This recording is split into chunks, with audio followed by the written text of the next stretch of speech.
Bodoland Star Academy-a थांनाय 9 August 2024 मायथाइयाव कलकातानि आरजि कर मेडिकेल कलेज एंड हस्पिटालावहाय जोबोद दुखुनांथावै सासे सेकेंड इयाराव ट्रेनिं लाबाय थानाय सासे डक्टर आइजो ममिता देबनाथआ जोबोद अयथासारै गाज्रि भाबै रेप खालामजानानै बुथारजादोंमोन आरो बे रेप खालामनानै बुथारनायनि जे दायनिगिरि बेखौ पुलिसआ कास्टडियाव लानानै थांदों सासे दायनिगिरिखौ बिथांनि मुङानो जाहैबाय सन्जय रायनि जेखिनाखि बेकग्राउन्ड बिथांखौ माखासे सर्सेसनिफ्राय मिथिनो मोननाय जादों जे बिथाङा सासे हिन्जावफोरनि सायाव सासे अयथासार खालामग्रा सासे सुबुं इनहिउमेन ट्रिटमेन्ट खालामग्रा सासे सुबुं आरो बिथाङा दासिमहालागै 4 आइजोखौ हाबा खालामबाय होननानै जों मिथिनो मोनदों बेनि गेजेरावहाय 3आ फिसायनि अयथासारनि थाखायनो गावनि फिसायखौ गारनानै 3बो थांबाय अयथासार खालामनायनि थाखायनो आरो 4थि जे हाबा खालामनाय हिन्जाव बेबो केन्सार जानानै थैनानै थांबाय दा जों माखासे सर्सनिफ्राय मिथिनो मोननाय बायदिब्ला बेबायदि सासे दुथां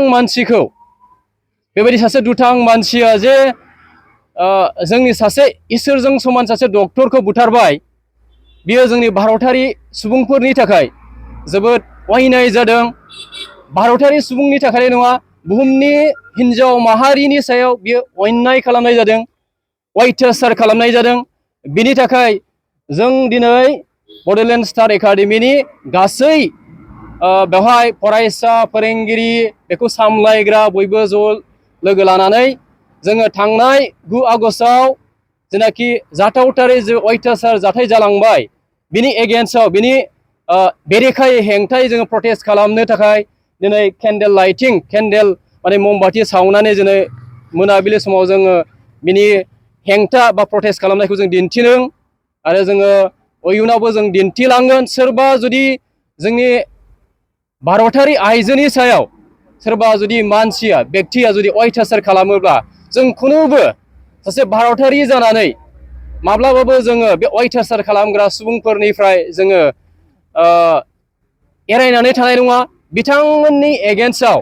गाज्रि अयथासार खालामग्रा सुबुंफोरनि एगेन्स्टआव हेंथायै जों जेब्लाबो गसंथागोन जों फरायसा जानानै जों फोरोंगिरि जानानै जों भारतारि सुबुं जानानै मानोना जों मिथिगौ भारतआ गंसे जौगानाय हादर जेराव भारतआ बुहुमनि गेजेरावनो 5थि इक'नमिक पजिशनाव दङ आरो फैबाय थानाय समाव थाबैनो बुहुमनि गेजेरावनो भारतआ साइन्स एन्ड टेक्न'लजि आबाद बिथिं गेलेमु बिथिं गासै बिथिङावनो दिनै सानफा एफा जौगागासिनो दङ दिनै बेबायदि जौगानाय थासारियावबो जुदि जों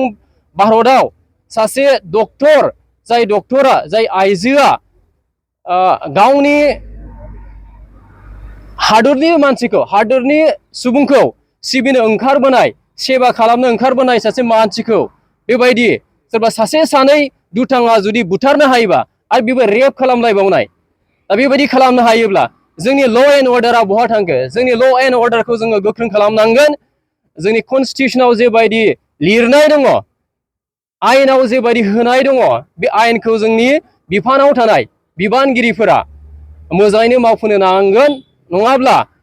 दिनै सासे आइजोखौ खालामगोन गाबोन आरो गुबुनखौ खालामै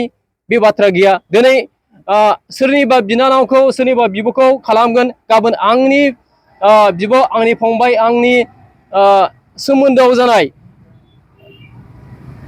जायफोर आइजोफोर बेखौ जे खालामनाय नङा बेखौ जों माब्लाबा बुंनो हाया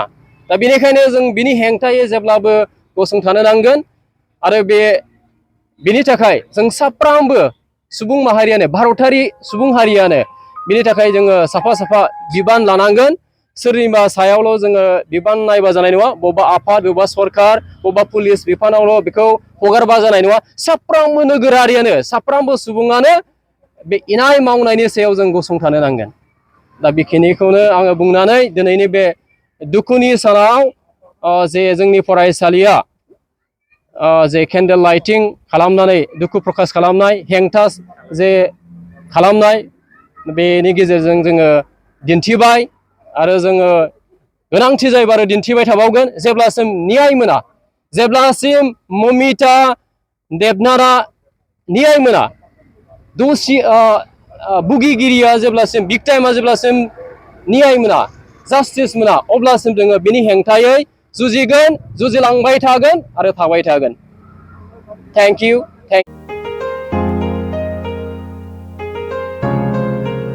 मोनसे फोसावथाय नोंथांमोननि थाखाय मोनसे गोजोनथाव खौरां लानानै फैदों अदालगुरि जिल्लानि सिङाव थानाय डिमाकुसि बरंगाजुलिनि पिपल हलियाव लानानै फैदों नोंथांमोननो लेब्रा मुंनि गंसे गोदान रिजर्ट नोंथांमोना बे लेब्रा मुंनि गंसे गोदान रिजर्टखौ तामुलपुर रडनिफ्राय फैब्ला सुख्लाय ब्रिजनि आगदा आरो अदालगुरि रडनिफ्राय फैब्ला सुख्लाय ब्रिजनि सिगाङाव आगसिथिंजाय मोननो हागोन लेब्रा मुंनि गंसे गोदान रिजर्टआ नोंथांमोननो गोसोबायदि सुबिदा खालामनानै होनाय जादों नोंथांमोना बे लेब्रा रिजर्टआव बर'नि गासै जाग्रा जामुंखौनो मोननो हानायजों लोगोसे बेवहाय नोंथांनि सुबिदा बायदि अर्डार खालामनानै जानो हागोन जुदि नोंथांमोना तामुलपुरनिफ्राय अदालगुरिसिम थांनाय समाव ओंखामजों लोगोसे बायदिसिना जालांनो गोसो दंब्ला नैबे 8638879656 जानबुं नम्बराव कल खालामनानै सिगांग्रो अर्डार खालामहरनो हागोन